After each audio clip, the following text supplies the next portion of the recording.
Posición postural mandibular y dimensión vertical.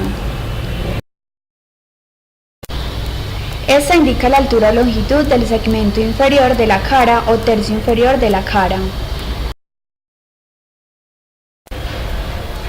Tercio inferior de la cara, distancia comprendida entre dos puntos, maxilar superior subnasal y maxilar inferior mentón. Varía según la posición de la cabeza o la mandíbula en el plano vertical. Se divide en tres: dimensión vertical oclusal, dimensión vertical postural y dimensión vertical de reposo neuromuscular.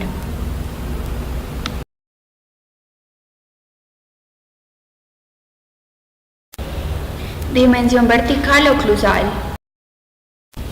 Esta se refiere cuando existe una máxima intercuspidación, o sea, de 0 milímetros. Dimensión vertical postural. Posición de reposo relativo mandibular. Determinación endógena que madura al nacimiento y se mantiene estable. La mandíbula se encuentra suspendida involuntariamente por coordinación recíproca de músculos, ligamentos y articulación. También por las propiedades del tejido blando, ligamentos, músculos, sistema neuromuscular y ATM.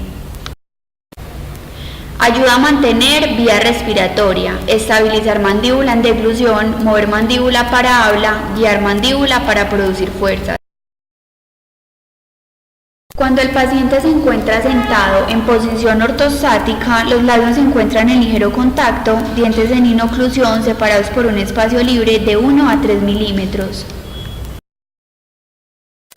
El control de la posición postural mandibular se divide en dos: en el mecanismo pasivo y en el mecanismo activo.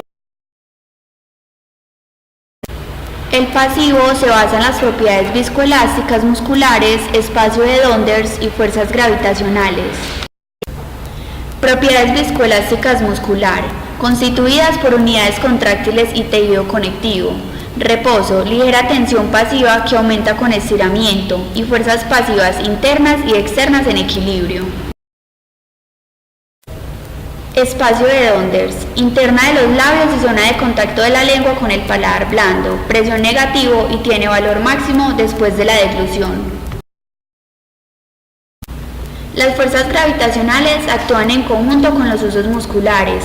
Todo depende de la posición de la cabeza y el músculo temporal es el posicionador.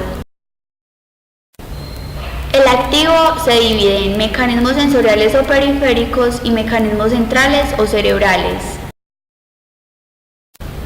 Mecanismos sensoriales, mecanismos de propioceptores articulares, posición y movimientos mandibulares, mecanismos sensorial periodontales, complejos fásicos y tónicos, mecanismos mucoso, mucosa labial, lingual y palatina.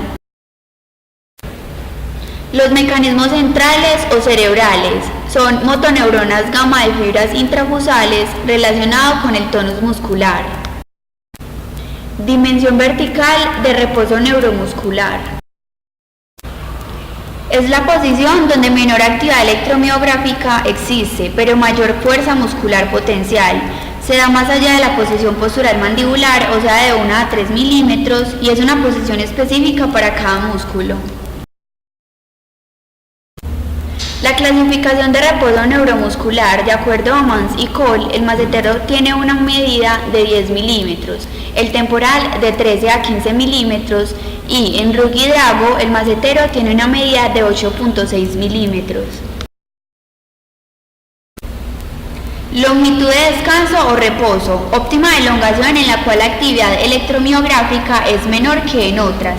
En este punto es donde potencialmente se puede producir la mayor fuerza oclusal. La diferencia entre la posición postural mandibular y la posición de reposo neuromuscular es que en la primera hay tonus muscular y en la segunda mayor fuerza de mordida. Cambios en actividad eléctrica muscular con variaciones en dimensión vertical. Consiste en la longitud donde el músculo desarrolla mayor tensión, disminuye la actividad electromiográfica y aumenta fuerza masticatoria. Donde Mans y Cole tienen una elongación muscular óptima fisiológica, más de 10 milímetros, necesitan aparatos ortopédicos con tensión pasiva.